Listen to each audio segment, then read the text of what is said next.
Goeiemiddag collega's en hartlik welkom by ons webinar vandag. Dit lyk vir my meeste van ons geregistreerdes is nog besig om in te teken. Maar van my kant af, baie welkom by ons webinar oor meer keuse vrae. Ek dink dit is 'n redelike interessante onderwerp wat ons vandag 'n bietjie na gaan kyk en alhoewel dit iets is wat ons in omtrent al ons vraestelle teekom, hoop ek dat vandag daar vir jou 'n bietjie nuwe insigte is wat jy kan gaan toepas in die klaskamer. As ek so vinnig deur die lys van name kyk wat hier ingeteken is, voel ek nogal geëerd om in van julle se geselskap te wees vandag. Paar ervare en bekende name hier in die wetenskaponderwys. So baie dankie dat julle ingeteken het om vandag bietjie te luister na wat ek te sê het. Daar's 'n gesegde wat sê dat wanneer jy hoenderpastei eet en jy kom 'n been tee, dan spoeg jy die been uit, jy gooi nie die pastei weg nie. En ek glo en hoop dat vandag vir jou 'n soortgelyke ervaring sal wees, dat wanneer daar iets is wat jy nie noodwendig mee saamstem nie, dat jy sal wegneem wat jy kan, en dit waarmee jy nie saamstem nie, dat ons daaroor mag verskil. So my naam is Quentin Meets, vir die van julle wat nou nie kon lees op die skerm daar nie, en ek is 'n voltydse opvoeder by Hoër Meisieskool La Rochelle, hier in die pragtige Boland, maar ek is ook 'n deeltydse vakspesialis vir SOS, en my taak is om te sien na die fisiese wetenskap, lewenswetenskap en natuurwetenskap onderwysers in ons Afrikaanse skole. En hierdie webinar is dan nou die eerste in die poging om 'n geleentheid te skep of geleenthede te skep en 'n gemeenskap te skep waar Afrikaanse onderwysers lekker kan saamwerk om ons vak en ons vakinhoud te versterk. Nou voordat ons met die verrigtinge begin, het 'n bietjie reklame. Soos ek gesê het, ek is van die Boland, maar as jy jouself in Gauteng bevind, eerstens my innige simpatie, maar jy het wel die geleentheid dan om nog te registreer vir die SOS se nasionale kongres, wat die 24ste tot die 26ste Junie plaasvind daar in Midrand. Dit is regtig 3 dae van ongelooflike leergeleenthede. Dit is prakties, dit is goed wat jy kan terugvat in die klaskamer gaan toepas, en daar's regtig ongelooflike gassprekers wat daar gaan wees. So ek wil julle aanraai dat as jy bietjie wil wegkom van die skool af in daai laaste week en nie by puntebespreking wees nie, dis hierdie die gilde geleentheid om daai tyd te gebruik om jou bietjie op te skerp ook. Vir meer inligting oor die kongres is julle welkom om die skole ondersteuningssentrum se webtuiste te besoek. Dis skole.co.za. Nou as dank van my kant af vir die van julle wat nou ingeteken het vandag, het ek vir julle hulpbronne saamgestel wat ek wil hê jy moet ten minste kan huis toe gaan met iets. Okay, so ek het vir julle dokumente saamgestel met meerkeusevrae. Daar's 'n fisika dokument van 210 meerkeusevrae en ook 'n chemie dokument met 210 meerkeusevrae. En dit is onttrek uit die 2014 tot 2024 NSS eksamens, so die eindeksamens sowel as die midjaareksamens.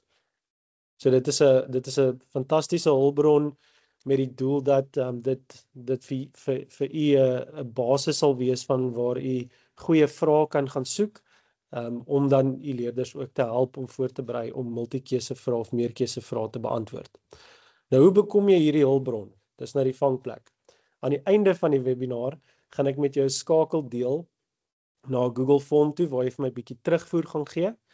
Die hoofdoel van hierdie terugvoervorm is eintlik om te probeer bepaal wat is u behoeftes en ook vas te stel waaroor ons dan opvolgende webinare kan doen.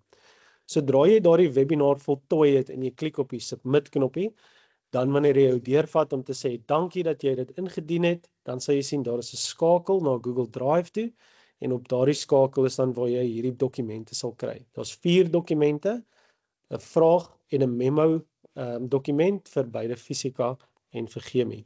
So ek glo dat daai hulpbron vir u van waarde sal wees. Okay, nou voordat ek nou net met die deur in die huis inval, wil ek graag net by u bietjie hoor en gebruik asseblief sommer die kletskamer op die Teams chat. En sê vir my net vinnig kortom, waarom sukkel leerders met meerkeusevrae in fisiese wetenskappe? Uit u ervaring, wat is die rede hoekom hulle sukkel? So sommer daar in die kletskamer kan julle net daar julle antwoordjies daar vir my ingooi asseblief.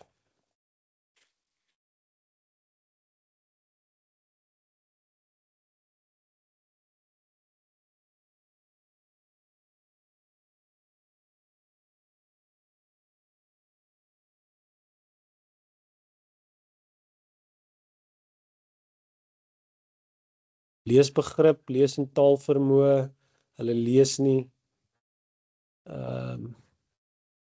Jelyn sê sy dink hulle kyk na die antwoorde voor hulle dink nie aan die antwoord voordat hulle opsies kyk nie. Ja, dit is definitief iets wat ek ook nogal ervaar. Kennis en insig, jy mekaar met die nuance, leesvaardigheid.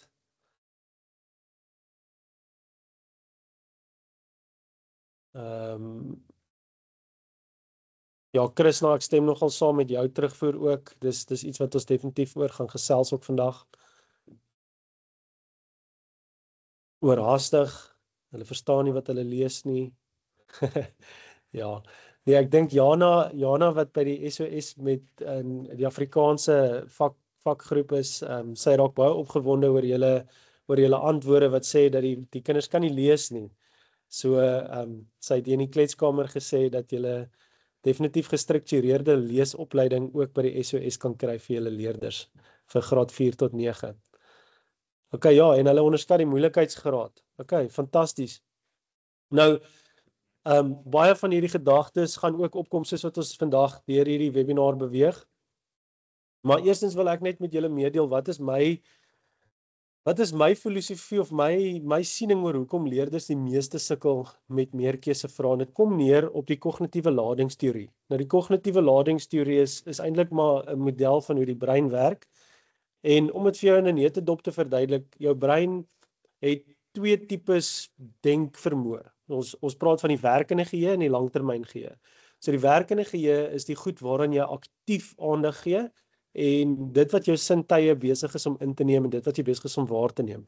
So kom ons sê jy stuur gou 'n WhatsApp boodskapie. Jy is aktief besig om na jou foon te kyk, om te dink oor wat jy gaan tik. So daai is als deel van die werkende geheue. Langtermyngeheue is daai goed wat jy aan dink, maar jy besef nie jy dink daaraan nie. OK, dit is goed wat ons sê jy weet net, jy intuïtief weet net hoe om dit te doen. Dis iets soos om 'n voertuig te bestuur. Julle almal het skool toe gery vandag of huis toe gery of iewers heen gery en dan kom jy daar aan en dink jy, hoe het ek nou hier gekom? Dit is asof jy die Engelse woord sal sê jy's op autopilot. En dit is omdat die vaardigheid om 'n kar te bestuur is al in jou langtermyngeheue weggebêre. Nou alhoewel jy weet hoe om 'n kar te bestuur, is daar 'n balans en daar is 'n kognitiewe lading limiet wat jou brein kan hanteer. So ja, jy weet hoe om te bestuur, maar sodra jy nou skielik jou werkende geheue vereis dat jy moet 'n boodskap tik terwyl jy probeer bestuur, dan is dit gewoonlik waar ons probleme begin ervaar. En die beste manier om dit te sien is as jy in 'n baie besige straat of in 'n parkeerterrein is en jy moet nou uit reverse uit daai parkering uit. En die eerste ding wat jy doen is jy draai die radio sagter sodat jy beter kan sien. Daai is die klassieke uitbeelding van kognitiewe ladingsteorie. Alhoewel klank jou nie help om beter te sien nie, dra ons die radio sagter sodat ons kognitiewe lading 'n bietjie kan bestuur en dat ons kan fokus op dit wat meer belangrik is. En ek dink dit is een van die groot goed wat leerders mee sukkel wanneer dit kom by die beantwoording van meerkeusevrae. Nou, deel daarvan is inoefening. So ons gaan 'n bietjie kyk na 'n paar tegnieke, paar vraagtipes, maar vir die leerder om daai bietjie meer intuïtief en bietjie meer outomaties te kan doen, sodat hulle werkende geheue bietjie verlig kan word, moet dit ingeoefen word. Net soos wat jy die heel eerste keer in 'n voertuig verskriklik moes fokus en oor tyd het dit meer tweede natuur geword. Dit is hoekom die inoefening van meerkeusevrae bitter belangrik is. Nou ons weet dat met sekere onderwerpe soos Newton se wette, eers die kinders weet hoe om versnelling uit te werk en hulle weet hoe om daai spanning uit te werk, hulle weet hoe om daai gelyktydige vergelyking te doen. Dit gebeur net. Hulle dink amper nie eens meer daaroor nie, want hulle het hordes en hordes en hordes van die goed geoefen. Maar hoeveel doelbewuste inoefening skep ons vir leerders wanneer dit kom by meerkeusevrae? Okay, so dis die eerste ding. Die tweede ding is om daai kognitiewe lading te probeer bestuur, is ek sê altyd vir die kinders pen op papier. Pen op papier. Jy dink nie net in jou koppie, jy dink op papier. So die idee agter dit is dat wanneer 'n leerder 'n vraag lees, en dit sluit nou ook aan by die leesbegrip. Wanneer die leerder die vraag lees, en hulle lees die vraag, en hulle lees die antwoorde, en alles gebeur tussen die twee ore, dan word daai werkende geheue word oorlaai. So nou sukkel hulle om die basiese teorie wat in die langtermyn geheue sit, in te trek, om dan daai vraag effektief te kan beantwoord. En dan skielik dan, as jy in die klas die vraag met hulle behandel, dan sê hulle vir jou, o, genade, okay, ja, hoe het ek dit nie geweet nie, hoe het ek dit misgekyk, hoekom het ek dit vergeet? Maar dis omdat daar soveel inligting baie keer in 'n meerkeuse vraag vir die leerder deurgegee word. En hulle dit oorlaai daai kognitiewe prosesse. So wanneer hulle pen op papier neersit en hulle doen goed soos onderstreep kernwoorde, teken 'n vrye kragte diagrammetjie, maak 'n lysie van al die gegevens. Wat dit doen is dit laai van daai belangrike konsepte uit die werkende geheue uit. Die brein sê, okay, dis op papier, ek kan dit sien, so ek hoef dit nie te onthou nie, en dit skep ruimte om dan uit die langtermyn geheue uit te gaan bietjie gaan haal. So dit is net 'n bietjie van 'n breinmodel. En hoewel ek glo dat baie keer leerders nie met begrip nie, dink ek ook deel van die proses, of deel van die probleem eerder, is omdat wanneer hulle lees, hulle nie daai notaatjies maak of onderstreep nie, en nou probeer hulle al daai woorde wat hulle sien, en die begrip wat saam met dit gaan, op een slag tussen hulle twee ore vasthou.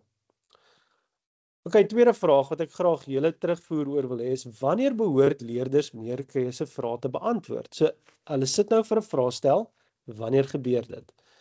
Normaalweg sal daar een van twee kampe wees. As jy in een van hierdie twee kampe val, kan jy sommer in die chat net vir my 'n 1 of 'n 2 stuur, en dan as jy nie in een van hierdie twee kampe val nie, is jy meer as welkom om vir my 'n boodskapie te tik. 2 2 2 1 1 1 2. Okay, klomp enetjies. Ja, interessant. Klomp 2's, nog 'n paar ene. Ek hoop nie die van julle wat sê 1, kies net 1 want is die eerste vraag nie. Ek glo daar's beter rede agter dit. Aletta, ek is mal oor jou voorstel. Alfia, ek stem ook saam met jou. Alright. So kom ons kyk gou net na die vir en die teen vir hierdie eerste twee. Die begin van die vraestel. So in die begin van die vraestel is jou kop lekker vars. Wanneer ons begin praat van daai kognitiewe lading, jy weet jou brein is nog nie moeg nie, jy kan lekker diep dink oor hierdie goedjies. Maar die probleem met dit aan die begin van die vraestel doen, is leerders se tydsbestuur is baie keer 'n bietjie van 'n probleem. En omdat leerders se tydsbestuur 'n bietjie van 'n probleem is daar soms 'n geval waar hulle so baie tyd spandeer aan die meerkeuse vraag, en dan hier heel aan die einde, dan hardloop hulle 'n bietjie uit tyd uit. Nou dames en here, ek sê altyd vir die kinders, dis baie makliker om 10 multikeuse vrae te raai, as om 'n foto-elektriese effek vraag te raai. As jy 10 sekondes oor het, kan jy al 10 multikeuse vrae beantwoord. Jy gaan moet raai, maar jy kan dit doen. Dit is nie moontlik met 'n foto-elektriese vraag of 'n elektrolyse vraag nie. Okay, so dit is die begin van die vraestel. Einde van die vraestel, weer eens vir die leerder wat bietjie sukkel met tydbestuur, dit help, okay? As hulle dit aan die einde van die vraestel doen, dan wanneer hulle dit aan die einde van die vraestel doen, dan gaan dit bietjie meer oor daai tydsbestuur. Alhoewel dit ook beteken dat hulle baie keer te min tyd los daarvoor, en dan moet hulle raai. So daar's 'n vir en 'n teen. Wat ek ook al gedoen het, en daar was 'n paar wat dit voorgestel het, is ek het al vir hulle gesê, doen dit tydens die vraestel. Nou ek sal dit nie as 'n reël vir al die leerders voorstel nie, want dit verg 'n bietjie organisering. Okay, so hoe ek dan vir hulle gewoonlik sê is, terwyl jy lees, identifiseer watter vrae is daar. Okay, gewoonlik is die struktuur redelik standaard. As ons nou praat van 'n NSS vraestel, vraag 1 se meerkeuse is Newton, vraag 2 se meerkeuse is of die meerkeuse vraag 2 is projektiele. Daar's 'n redelike struktuur, maar gewoonlik tydens jou leestyd, lees die meerkeuse vragies. As daar iets is wat vir jou uitspring en jy like, ja, ek weet dit, dan kan jy in die begin van jou vraestel dit sommer op die vraestel net gaan omkring en jy weet is daar. Maar dan, vir die goed wat jy nou besef, goed, ek gaan hieroor moet gaan nadink. Hier's iets wat ek moet uitredeneer. Doen dit aan die einde van die vraag wat handel oor daardie inhoud. So kom ons sê daar's 'n projektiel grafiek vraag. Gaan doen die projektiel vraag, doen die hele vraag, okay, van begin tot einde die hele lang vraag. En wanneer jy daai lang vraag afgehandel het, dan kom jy terug na die projektiel se meerkeuse vraag. Nou die rede hoekom ek dit vir hulle voorstel is, wanneer jy gaan dink aan die kognitiewe ladingsteorie, nou sê ons goed, hier is vir jou 10 vragies in die meerkeuse vraag. 10 vragies oor 10 verskillende afdelings. Nou moet die brein gaan en hy moet elkeen van daai lertjies gaan oopmaak en begin grou en soek vir inligting, vir daai een klein spesifieke stukkie inligting, die lertjie toemaak, bære en die volgende lertjie uithaal en begin soek vir daai inligting. Terwyl as jy die lang vraag doen, het jy 'n gestruktureerde vraag per vraag leiding wat jou deur daardie vraagie vat. En in jou brein is jy stelselmatig besig om goed uit langtermyn geheue na jou werkende geheue toe oor te skuif. So wanneer jy jou hele projektielvraag, langvraag klaar gemaak het en jy gaan dan terug na die meerkeuse vraag toe, dan het jy baie meer van daai denkpatrone wat nodig is, het jy nou klaar uitgepak en jy kan nou die meerkeuse vraag kan jy gaan tackle. Weerens, ek sal dit nie vir elke leerder voorstel nie. Ons ken mos nou maar ons kandidate, maar daar is sekere van hulle wat ek al gevind het, dit regtig voorwerk. Ek sal ook definitief nie aanbeveel dat jy op hierdie stadium van die geveg vir jou graad 12 sê, luister ouens, hier's 'n nuwe manier nie. Ek dink, as jy vind jy het 'n graad 10 leerder wat regtig sukkel met meerkeuse vrae, dan is dit 'n lekker plek vir hulle om te bietjie alreeds voortydig te begin eksperimenteer en 'n metode werkswyse te kry wat vir hulle werk. Okay. Dan, die volgende vraag wat ek wou beantwoord is, hoe berei ons leerders beter voor vir meerkeuse vrae? Nou, julle hoef nie hierdie te antwoord nie, want ek het besluit, ek gaan na die oppergesag toe gaan en ek gaan die diagnostiese verslag gaan trek. Die diagnostiese verslag se doel is om vir ons te sê wat kinders kan en nie kan doen nie, en dan vir ons riglyn en leiding te gee oor hoe om dit reg te stel. So ek het die diagnostiese verslag van 2017 tot 2024 gaan ontleed, en eerstens wou ek gaan kyk, sukkel hulle regtig? Okay, ons sê hulle sukkel, maar sukkel hulle regtig?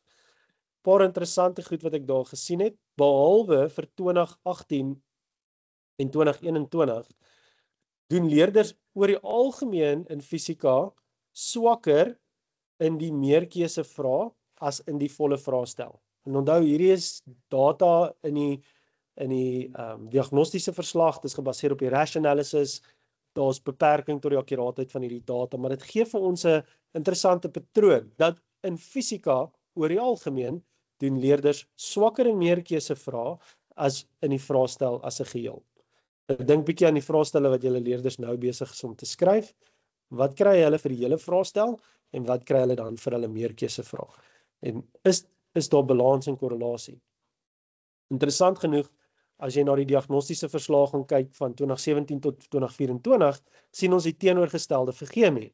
So vir ons chemie vraestelle oor die algemeen, inteendeel elke jaar van 2017 tot nou, het die meerkeuse vrae 'n beter uitslag gehad as die vraestel in gemiddeld.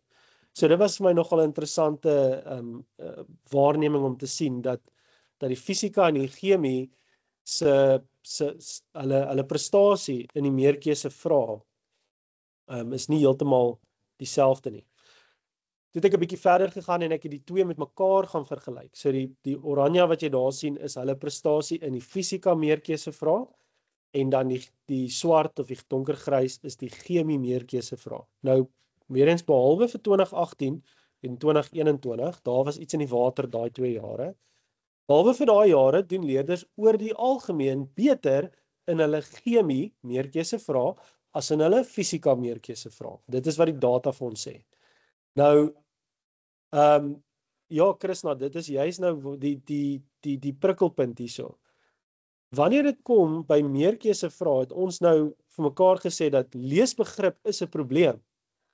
Maar as jy nou regtig mooi gaan kyk na die prosesse wat nodig is om 'n meerkeusevraag te beantwoord, dan maak die chemievraag baie meer staat op leesbegrip as die fisika vraag.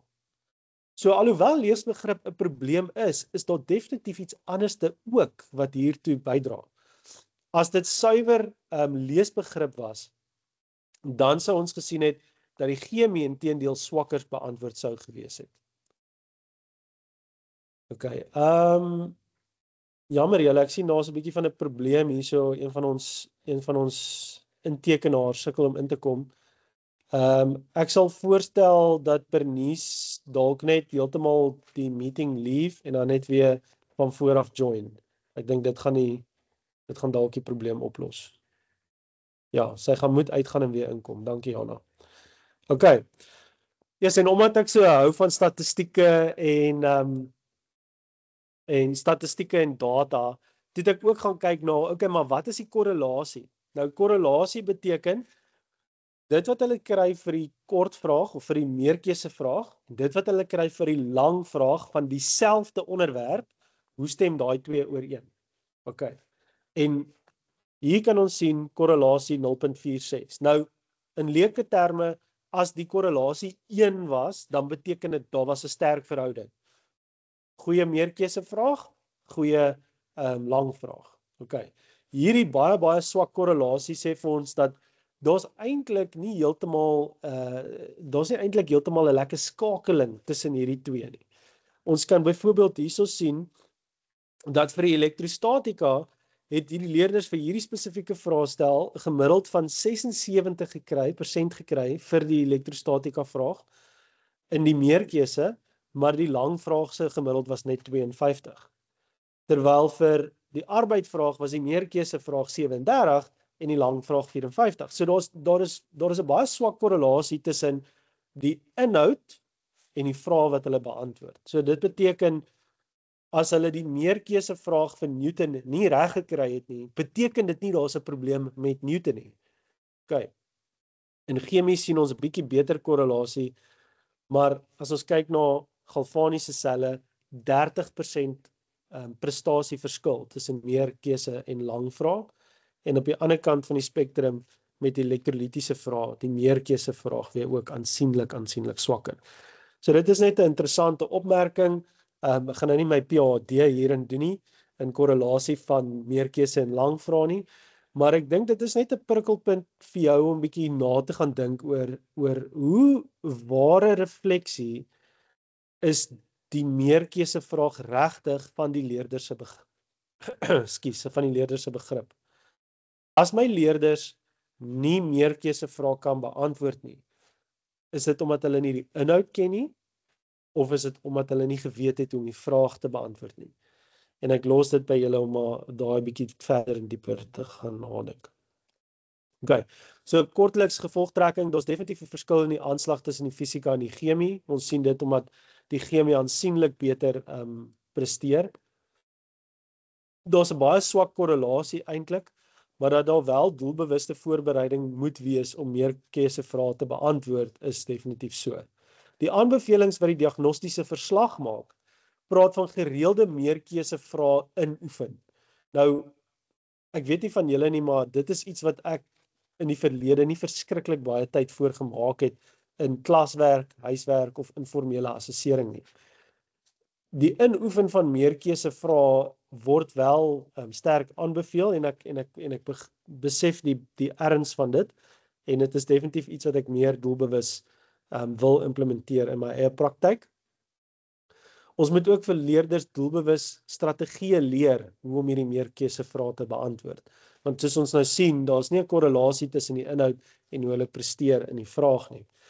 En dan, snaaks genoeg, die diagnostiese verslag sê daar moet beklemtoning wees op wette en definisies. En dit is weer eens iets wat 'n mens nie noodwendig aan meerkeusevrae sou koppel nie. OK. Goed, so kom ons kyk net gou-gou dan nou na 'n paar onderrigstrategieë. Nou die rede hoekom ek nie so erg uitgekom het in die verlede by gestruktureerde hersiening en oefeninge nie, is omdat leerders, wanneer jy vir hulle meerkeusevrae gee, het hulle natuurlik die vermoë om dit net te raai. Nou wanneer jou leerders meerkeusevrae raai, beteken dit die huiswerk is vinnig afgehandel, dis nie als noodwendig reg nie, en die denkproses wat nodig was en die intensie agter die oefening was nie noodwendig behaal nie.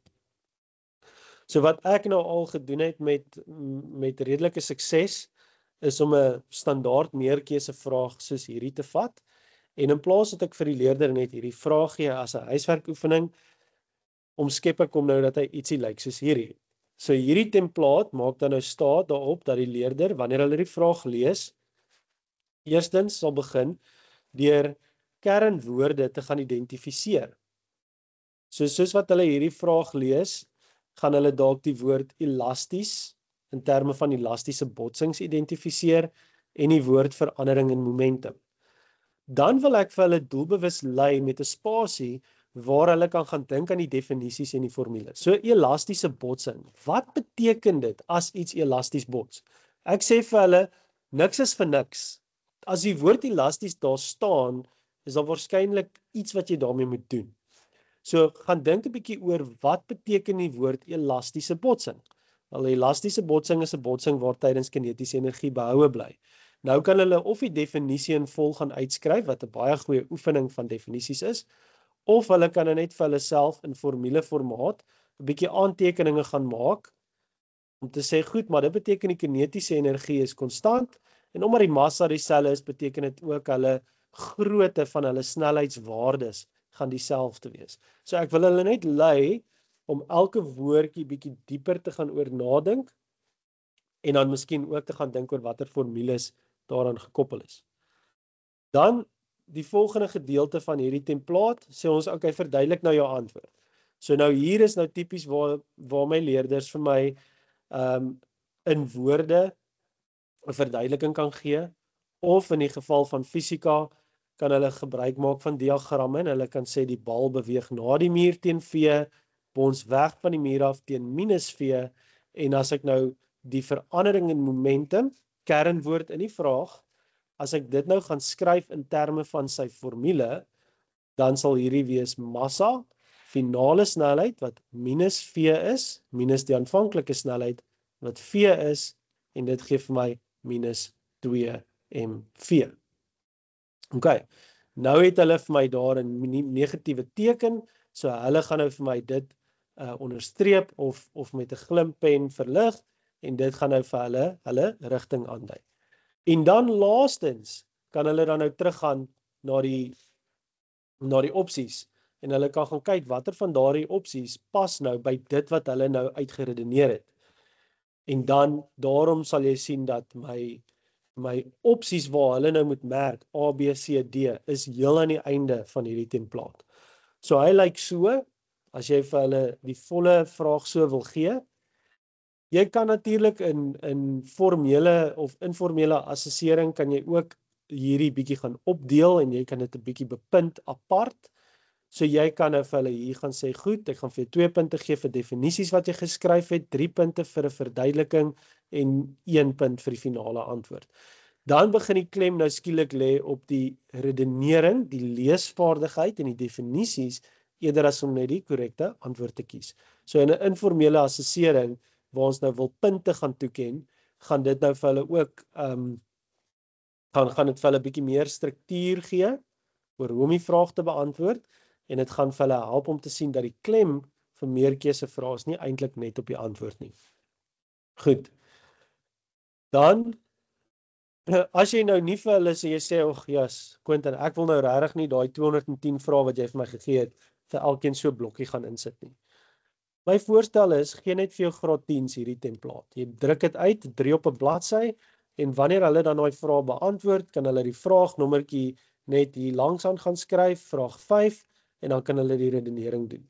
Teen die tyd wat hulle in graad 11 kom, behoort hulle nie meer hierdie template te kry nie.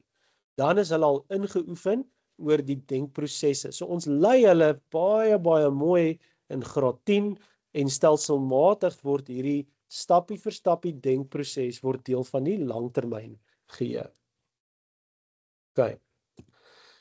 Dan vraagkategorieë en antwoordstrategieë. Nou die diagnostiese verslag sê leer vir die kinders doelgerig hoe om die vraag te beantwoord. Maar my 3 breinselle het bymekaar gekom en vir mekaar gesê, as jou vraag se tipe verskil, dan gaan jou strategie of jou aanslag gaan verskil. So, wat het ek gedoen? Ek het gaan kyk na wat is die verskillende tipes vrae wat ons kry in meerkeuse vrae. Nou vir hierdie het ek 220, jy glo dit of nie, 220 meerkeuse vrae gaan analiseer. En ek het gaan kyk in watter kategorie breedweg val dit. Weer eens, ek gaan nie my PhD hierin kan doen nie, maar dit is net om vir julle breedvoerige idee te gee. Nou vrae wat gevra het oor enkel items, soos definisievrae, vrae wat hulle die korrekte stelling moet kies, of waar daar meer as een korrekte stelling is en hulle nou uit daai lysie uit die korrekte antwoord moet gaan kry, het omtrent 60% van die vraestel opgemaak. En daai was vir my nogal 'n skok, want ek het verwag, my vooropgestelde idees, was dat vir die fisika vraestel hierdie numeriese en diagram, grafiek, redenering, dat dit baie groter sou gewees het. Dit maak nog steeds 'n derde van die vraestel op, maar ons kan sien dat vrae wat gebaseer is op taalvermoë is eintlik aansienlik meer as numeriese redenering en diagramme. Dit is wel so dat hierdie ouetjies wat gebaseer is op numeriese redenering en grafieke, is ook die wat hulle gewoonlik verkeerd kry, maar dat daar 'n groot aanslag behoort te wees op begrip, leesbegrip in die vraag, is nogal so. OK, nou ek gaan nou nie vir julle 'n lesing gee oor elke vraagtipe nie, maar net sodat jy 'n idee het waarna ek verwys. Wanneer dit kom by, ek sal dit in 'n oomblik wys. Kom ons kyk net gou na die chemiese verdeling. Vir die chemie, weer eens die vraag wat gebaseer is op leesvermoë en taal, daai was so 61% en dit is min of meer wat ek verwag het. En die numeriese redenering en diagramme is 'n bietjie minder. Nou hierdie gaan nou nie uitkom op 'n totaal van 100 nie, soos julle dadelik sal agterkom, want daar was 'n paar vragies wat ek nou nie regtig baie maklik in 'n boksie kon sit nie. OK. Maar jou chemie vrae is maar hoofsaaklik teorie gedrewe en daar is 'n paar numeriese redenering tussenin. Nou, as ons praat van enkel items is vragies soos hierdie, waar daar 'n definisie gegee word met 'n ontbrekende term, of waar daar 'n beskrywing is en leerders die korrekte antwoord moet gaan kies uit 'n lysie uit. Nou, die proses van onderstreping en dan visuele redenering gaan vir die leerders weer eens hier verskriklik baie help. Want wanneer die leerder sentrale atoom met sy 2 alleenpare en sy 2 bindingspare gaan aandui, dan gaan hulle baie makliker kan sien dat hierdie is 'n hoekige molekuule. As al daai denke net hier tussen die 2 ore gebeur het, dan is daar baie meer ruimte vir foute wat hier kan inglip. Nou ja, van ons leerders gaan nog steeds die wanbegrip toon en lineêr gaan teken, omdat hulle die X aan daai kant gaan plaas, maar dit is deel van die strategie van hoe ons hierdie spesifieke onderwerp vir hulle sal aanbied. So vir enkel item vragies, is belangrik dat hulle fokus op die definisies en terminologie en leerders moet hulle definisies gaan leer. OK, nou hoe leer leerders definisies? Hulle wag vir die aand voor die eksamen en dan gaan probeer hulle om alles gou op een aand te papegaai en dit gebeur baie keer baie oneffektief. OK, so wat ek gou vir julle wil voorhou is iets waaraan ek nog bietjie besig is om te werk en te skaaf, maar sodra dit klaar is, dan sal dit op die WTO raadsaal gelaai word en julle sal dit daar kan gaan kry. Die Engelse woord hiervoor is 'n retrieval roulette. Ek het nou nog nie 'n mooi Afrikaanse woord daarvoor nie. Jana sal my uithelp daarmee. Maar die idee van hierdie retrieval roulette is dat jy het 'n Excel spreadsheet en binne in hierdie spreadsheet is daar 3 tabs. Op die eerste tab is daar 'n data tab. Die data tab bevat basies net al die definisies, maar nou gaan ek 'n bietjie verder en ek sluit woorde in wat nie 'n pertinente definisie in die eksamenriglyn is nie, maar wat leerders wel 'n bietjie moet oor nadink. Okay, goeie soos soutbrug en onafhanklike veranderlike of ondersoekende vraag. So nie net in die eksamenriglyn die goed wat sê definieer nie, maar ek brei dit 'n bietjie uit ook na ander wetenskaplike terminologie waarvoor daar nie noodwendig 'n pertinente definisie is nie. So dit is nou als in een lang lys. Nou hoe jy hom gaan gebruik is dat soos dat jy deur die jaar gaan en jy sekere van hierdie onderwerpe met hulle afhandel, kan jy net langs aan daardie onderwerp se definisie 'n J insit en die J staan vir ja, met ander woorde ja, ek wil hom insluit. En so hou jy dan nou net op datum watter definisies jy wel met hulle gedek het. Dan is daar 'n terme tab. In die terme tab kan jy nou kies hoeveel terme jy wil vir hulle vra. Nou my gebruiksgedagte hiervoor is dat as jy nou begin van 'n periode. Okay, vinnige 3 minute. Gee gou vir hulle vinnige 3 minute definisietoets. Maar nou moet jy die definisies gaan uitdink en. So in plaas daarvan, die begin van die periode, gooi jy hierdie op die skerm. Jy besluit, okay, vandag gaan hulle 3 definisies kry en hy gaan lukraak vir jou 3 definisies gaan kies uit hierdie lys uit van al die goedjies wat jy ja gemerk het. So hy gaan vir jouself randomly van daai gaan kies. Op 'n dag wat jy nou voel jy's baie lief vir jou kinders, gee jy dalk net vir hulle 2 en as hulle jou nou regtig kwaad gemaak het, gee jy vir hulle 10. Jy kan besluit hoeveel terme hulle daardie dag vir jou moet die definisies van uitskryf. Leerders skryf aan die definisie uit. Jy kan besluit hoe streng jy daarop wil wees. Is jy tevrede met 'n algehele konsep of moet dit woord vir woord wees?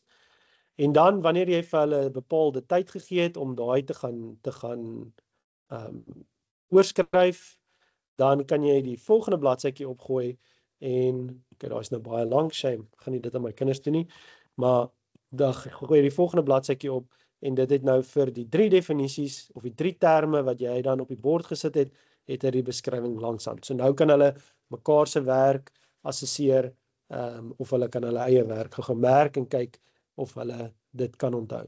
Die doel hiervan is net om vir hulle gereelde hersiening en inoefening te gee van daai definisies, sodat wanneer hulle in 'n eksamen kom, die terminologie nie vir hulle die probleem is waar hulle vashak nie. Ek gaan hier my skerm weer organise, sy. Right, so dit is ons enkel items. Dan korrekte stelling. Nou, dames en here, hierdie is die goed waaroor my kinders die meeste van die tyd sug, is hierdie vragies. Waar jy vir hulle 4 stellings gee en hulle die korrekte ene moet gaan identifiseer. Nou die probleem weer eens hier is dat die kognitiewe lading is verskriklik hoog in terme van die werkende geheue, want hulle moet probeer kophou van elke een van hierdie stellings en watter een is korrek. Ons moet ons leerders aanmoedig om die vraag te lees en op die vraag moet ons gaan kyk na wat is in hierdie geval, wat is die kragte wat hierop inwerk? Okay, so hoe lyk daai kragte? Normaalkrag, parallel en loodregte gravitasiekrag, wrywingskrag. En ja, moet my nie stenig omdat ek my komponente geteken het nie. Die vraag was nie 'n vrye kragte diagram nie, so hulle mag dit doen. So hulle moet begin deur dit heel eerste te doen. Hulle moet begin deur die kernwoorde soos stilstaande te gaan omkring en vir hulle self daar 'n nota te maak dat dit beteken eintlik dat F net is gelyk aan 0, dat hierdie is 'n Newton 1 vraagie. Dat as ek dan op die volgende stukkie kom, dat ek kan sien, hulle sê vir my die grootte van die wrywingskrag. So dan kan ek nou gaan sê dat die wrywingskrag is gelyk aan die parallelle gravitasiekrag en dat ek half tot 'n groot mate vir myself uitgeplaas het wat gebeur in hierdie vraag nog voordat ek my opsies gaan lees. Dan wanneer ek my opsies lees, dan kan ek gaan soek vir kernwoorde wat nou die stelling onwaar maak. En hier is die ding wat die kinders nie verstaan nie. Maar meneer, hulle soek die een wat korrek is. Ja, maar ons gaan nie net die korrekte antwoord soek nie, ons soek ook wat maak die ander verkeerd. So wat maak die ander onwaarstellings? En dit is net so belangrik soos om die korrekte stelling te gaan identifiseer. So, hulle kan nou hier sien, okay, gelyk, die wrywingskrag is gelyk aan die komponent van die gewig parallel aan die skynsvlak. Yes, ek dink dis die antwoord. B, groter as die komponent. Nee, want ek het gesê dis gelyk aan mekaar. B, gelyk, okay, ja, aan die komponent loodreg. Nee, parallel. So daai woordjie is verkeerd. En julle kan sien hoe ek doelbewus op die vraag die woord groter doodgetrek het en die woord loodreg doodgetrek het. Want wanneer my leerders die volgende dag in die klas na hierdie huiswerkaktiwiteit was, terugkom en ek sê vir hulle, goed, hoekom het jy A gekies? Dan wil ek nie net weet want dis die regte antwoord nie. Dan moet hulle vir my kan sê, want B verwys na groter, C verwys na loodreg en D verwys na groter en loodreg. En dit is hoekom B, C en D die verkeerde antwoorde was. Okay, en dit is 'n bietjie dit verg dalk baie van hulle. Okay? Maar dit stimuleer daai kritiese denke. Ons soek nie net die antwoord nie, ons moet ook verstaan hoekom is die res nie korrek nie.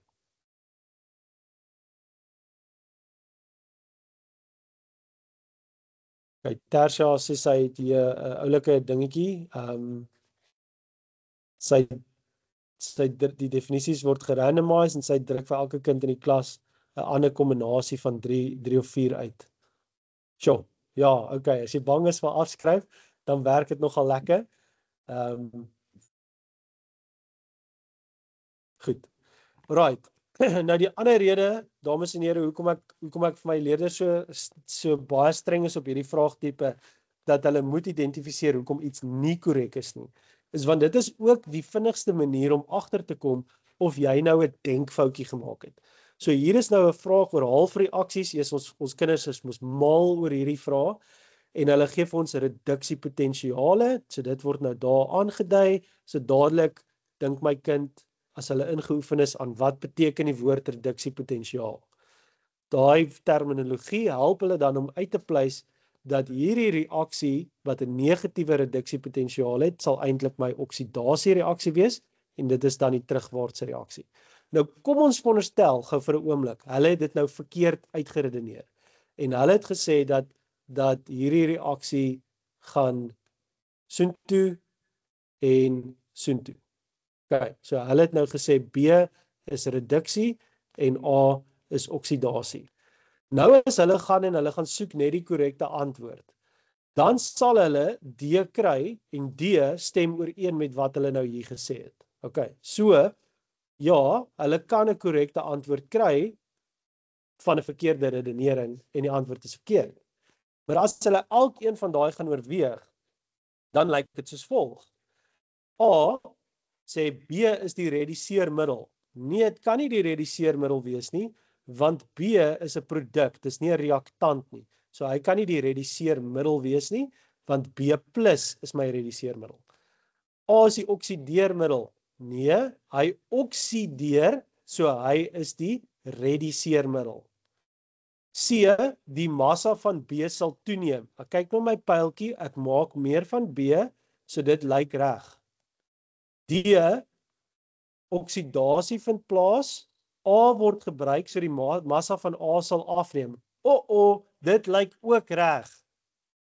So nou, omdat my leerder elke opsie probeer identifiseer het, en deur die lysie gewerk het, en nie net gaan soek het vir 'n korrekte antwoord nie, nou kan hulle gaan sê, ek gaan moet terugkom na hierdie ene aan die einde van my vraestel.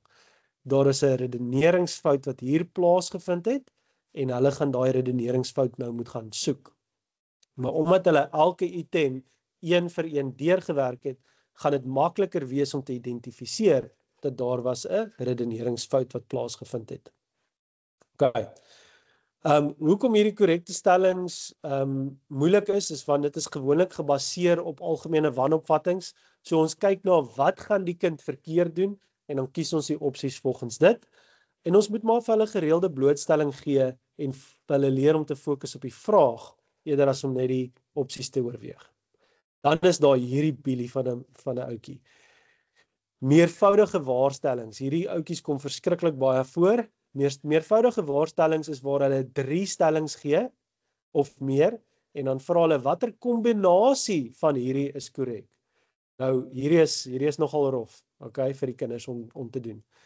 Nou die ding wat vir hom besonder moeilik maak is daar is sekere kwalifiserende woorde binne in daardie vraag, soos die woord kan. En kan beteken dit gebeur nie altyd nie, maar is moontlik. Okay?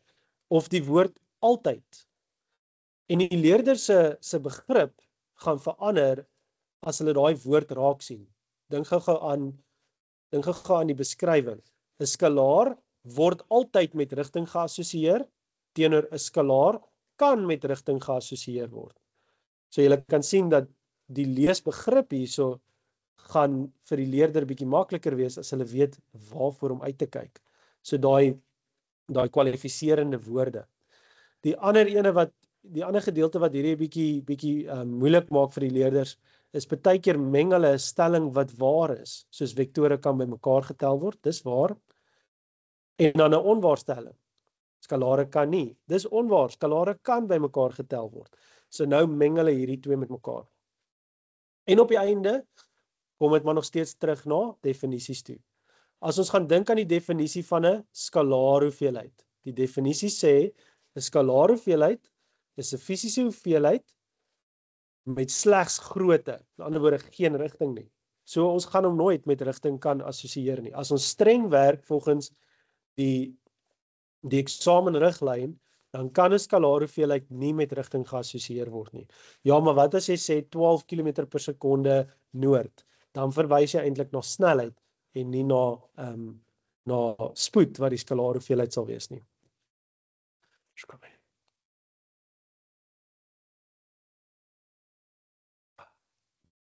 Okay. So wat moet ons hiervoor versigtig wees? Hierdie meervoudige keuse stellings weer eens lei tot kognitiewe oorlading, so hulle moet elkeen van daai stellingkies mooi gaan lees en dan langs dit pen op papier gaan maak, al dink jy dit is 'n obvious antwoord, gaan maak daar 'n merkie, onwaar, waar, en dan as jy by hierdie stukkie kom, dan gaan kyk jy waar het ek waar gemerk, en dit is dan jou korrekte antwoord. Anderste probeer hulle die heeltyd trek hou van, wat sien was nou waar, wat sien was onwaar, maar nou, hoe affekteer hierdie stelling? Okay. Deur pen op papier neer te sit, sê die brein, daai eerste stelling is verby, ek hoef nie meer oor om te worry nie, ek kan aanbeweeg na die volgende een toe. Right, dan numeriese waarderedenering. Hierdie enetjie is nou maar waar hulle tipies waar hulle bietjie tipiese formule toepassing gaan toets oor verhoudings. En dames en here, hierdie goed moet ons vir ons kinders laat oefen van graad 10 af. Al dink ons dis moeilik vir 'n graad 10 leerder, ons moet hulle dit laat oefen van graad 10 af. Want daar is 'n sekere styl en stappe wat hulle moet volg om by die antwoord te kan uitkom. Okay, so dit is nou waar hulle tipies veranderlikes sal gee, maar geen waardes nie. Die belangrikste ding hier is dat leerders behoort eintlik nooit waardes op te maak, in te vervang en dan te probeer uitwerk wat is die antwoord nie. So net vir die wat nou bietjie soek vir strategie, hierdie is nie die beste strategie of die enigste strategie nie, maar hierdie is een wat vir my en my leerders werk. So vir numeriese waarde en redeneringsvrae begin ons altyd deur die korrekte formule eers te identifiseer. Blokkie 1 van my templaat. Identifiseer die formule. Nou hierdie is 'n graad 11 vraag wat handel oor ideale gasse. So my formule is PV is gelyk aan nRT. Dan wil ek dit waaroor hulle vra. So hulle vra oor die volume. Ek wil die volume gaan alleen stel as die onderwerp. So P is gelyk aan nRT op P. En dan van daar af gaan ek nou net die veranderingsfaktore gaan invervang.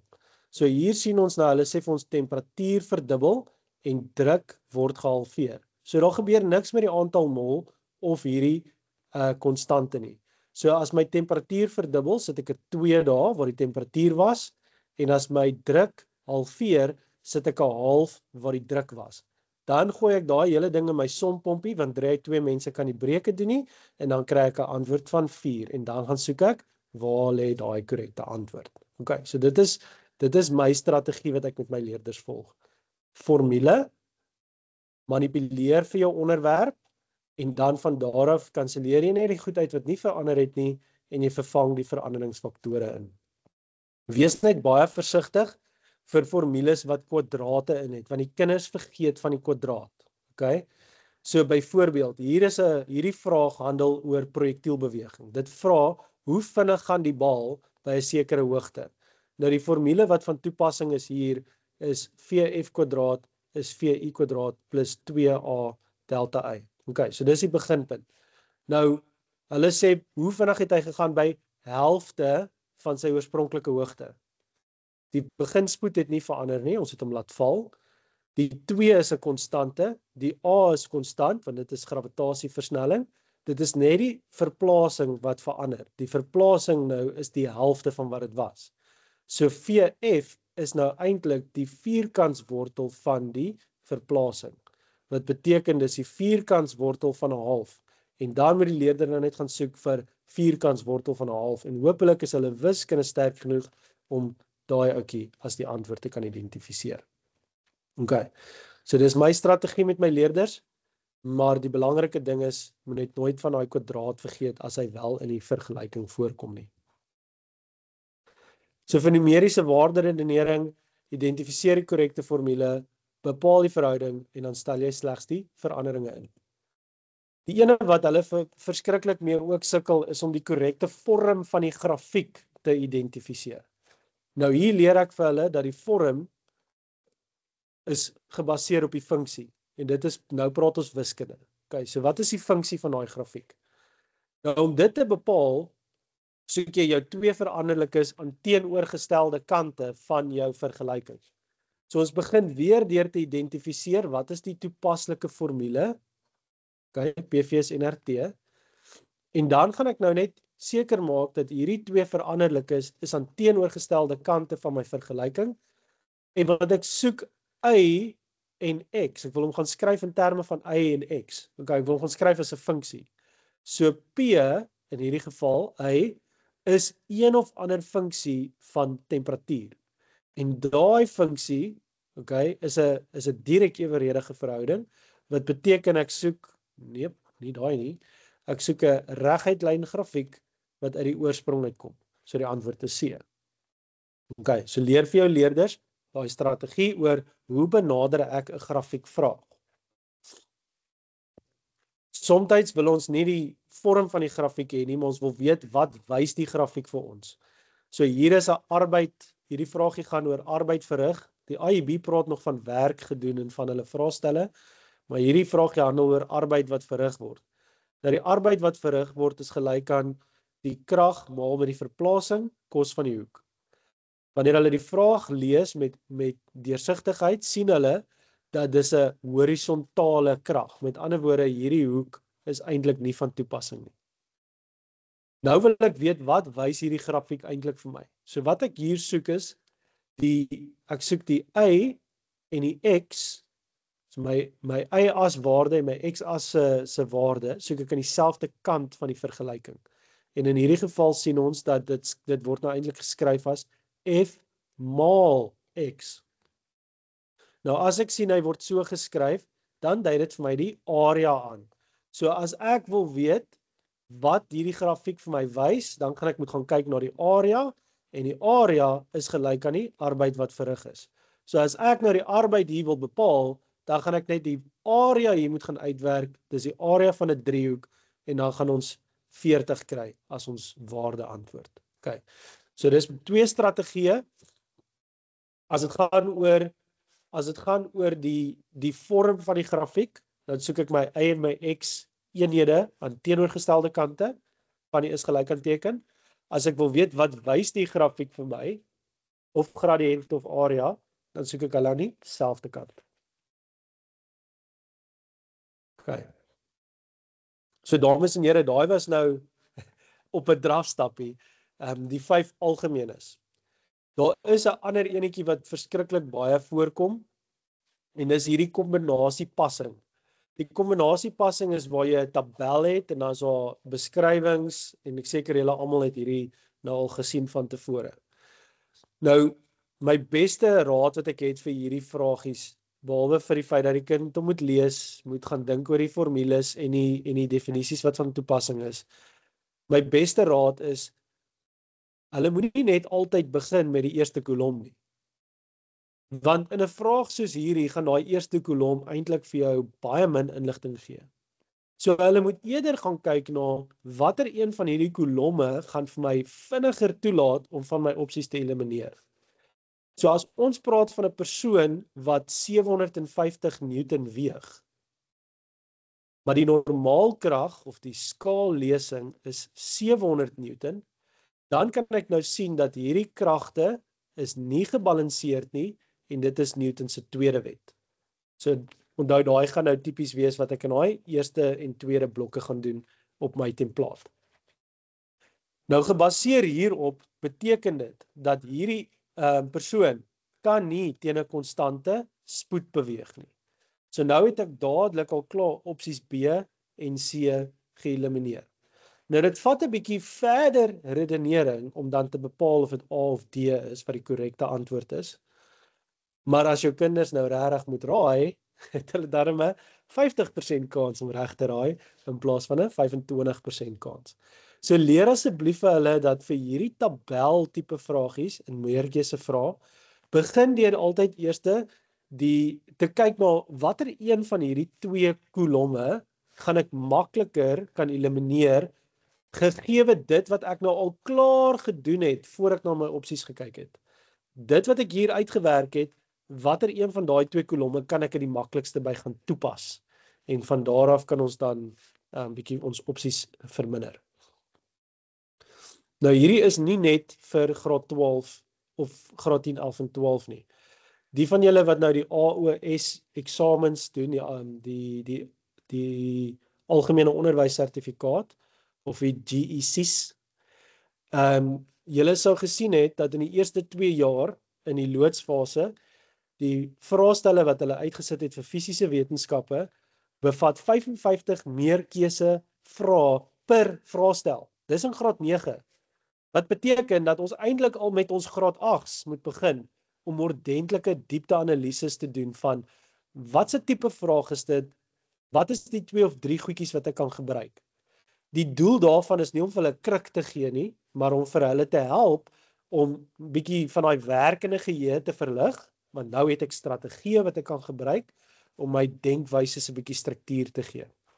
Nou uit die 2 vraestelle, die 110 graad 9 vrae wat daar nou al was 53% van daai was identifiseer die korrekte opsie. Basiese definisies, name of eienskappe. Maar julle sal sien dat daar is wel al klaar in graad 9 23% fokus op numeriese en visuele geletterdheid. So dis belangrik dat ons al reeds van graad 8 af begin om ons leerders hiermee op te skerp. Okay. Wanneer dit kom by goed wat jy in die klas kan gebruik. So ek het nou gewys van die templaat wat jy kan gee as jy miskien dit gaan gee vir huiswerk of informele assessering. Maar as jy dit bietjie interaktief wil maak, is daar goed soos Kahoots, Quizzes en Edpuzzle wat jou verskriklik baie kan help om vir hulle meerkeuse vrae opsies te gee of geleentheid te gee om met meerkeuse vrae om te gaan. En hierdie bring dan 'n bietjie interaktiwiteit in.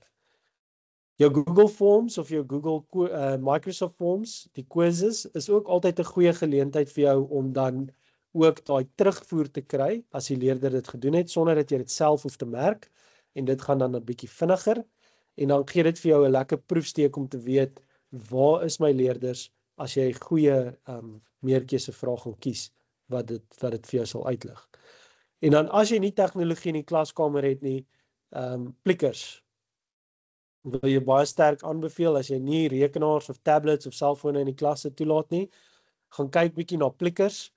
Plikkers is basies 'n papier wat jy vir jou kinders uitdruk en dit lyk soos 'n QR-kode en wanneer jy die vraag op die bord gooi, dan draai hulle om in een van 4 oriëntasies wat nou pas by hulle keuse en jy vat jou selfoon of jou tablet en jy skandeer basies net die hele vertrek en dan kry jy daai data terug.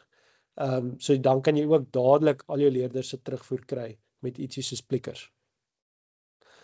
'n Laaste strategie voorstel wat ek het, is wat ek noem rotasie samewerking. Nou nie 'n lekkerder woord vir dit nie, maar die Doxientia werkboeke, die van julle wat dit gebruik, julle sal weet, daar's so 'n fantastiese gedeelte aan die einde van elke hoofstuk wat eksamenvrae bevat.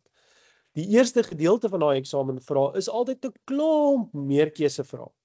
So hoe ek dit gebruik in my klaskamer is ek sê vir die leerders, goed, jy gaan huis toe, jy gaan doen daai meerkeusevrae vir daai afdeling.